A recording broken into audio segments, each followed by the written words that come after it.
Hey everyone, this is Carmen. I have a great video for you today. I'll be going over some interesting content marketing statistics that showcase the power of content marketing, why you need to adopt it, and some other key figures. So let's jump into it. Number 1, long-form content generates 9 times more leads. Nowadays, you can't really get away with posting short articles. Readers, frankly, will just rip you apart a lot of the time, and they just don't provide enough value. That's why there's been a big boom in long-form content. Articles in the 2,000 to 3,000 word range accomplish many things at once, including they provide more resources and information for the readers.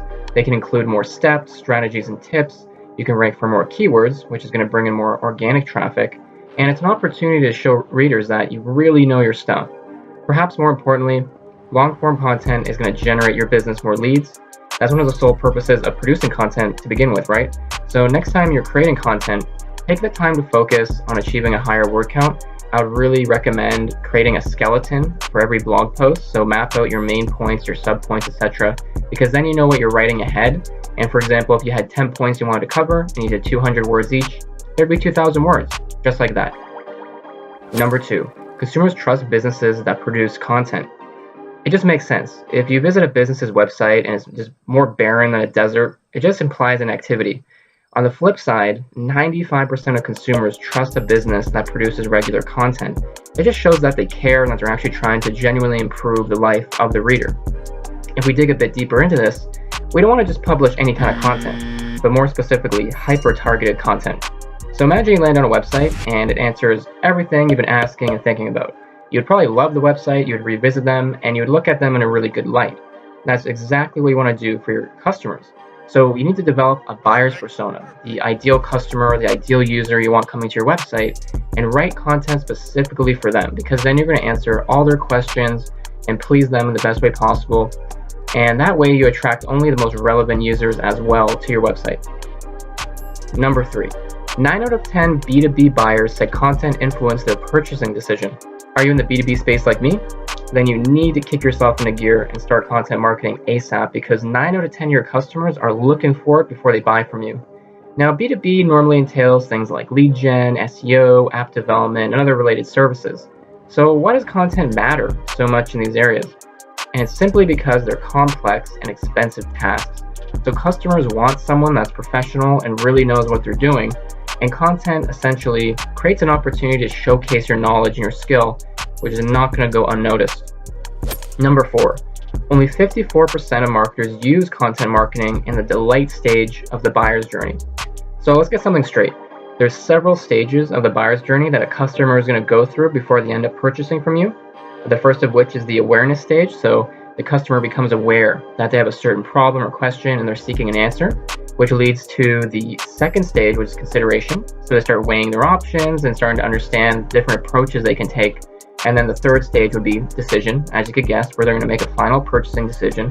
And then a lot of marketers think they're done at that step, but really you're not. The next stage, which is where only 54% of marketers are doing, is the delight stage. So it's continuing to produce highly relevant, useful content, sharing it via social media, maybe an email list. And the goal is to continue to build that loyalty. And it's been proven to help with like referrals and word of mouth marketing. So once you get the client, once you close the deal, don't stop producing content and trying to provide that value. Number 5, 71% of buyers do not like content that's positioned like a sales pitch. People read content to learn new things, solve problems, and maybe just for entertainment, not to be bombarded with ads. They see enough of those every day. I know you do, I know I do. And there's nothing wrong with having a small call to action maybe at the end of your article or in the middle of it, wherever you find is optimized. But you really want to avoid constantly mentioning your brand and your products in every post. It just doesn't appear very genuine. You're clearly just trying to sell. And like I said earlier, content's meant to build trust. So if you're not really trying to provide all that value and just trying to sell, if anything, it can actually hurt trust. Number 6, marketers who use video marketing generate 66% more leads. Great videos are universally known as the hardest type of content to make. You have to film them, you have to go through a very hard editing process, and it takes heaps of skill to actually know how to edit and make a video look very impressive. Now, however, the hard work pays off.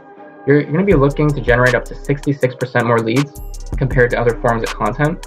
And even I have this small YouTube channel here, like I don't even have 100 subscribers, guys, and it's already gotten me some clients. So don't underestimate the power of video marketing.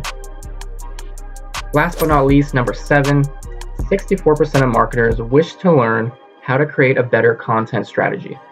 You don't want to just be, shooting out blog posts and videos and different things. You need to be organized, you need to have a strategy. So how would you rate your content strategy right now out of 10? Be honest. There's a lot of different components that go into a content strategy, with some of the main things being your content schedule. So how often are you posting, what formats, what buyer persona are you targeting, etc. The second would be repurposing. So you should be taking your blog post, whatever it might be, and formatting it into videos, infographics, slideshows, etc.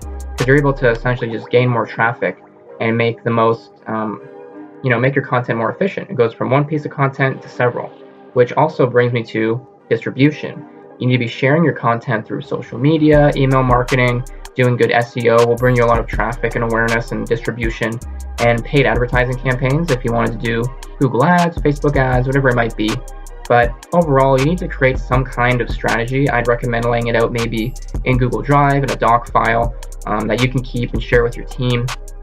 And just put any other ideas and strategies in there and follow it every day. Optimize it over time as you get more ideas and you collect data. And eventually you're going to see results. As usual, thanks for watching, guys. You can learn more about content marketing and other related topics on my blogs, which I'll link in the description. And I'll catch you in the next video. Ciao.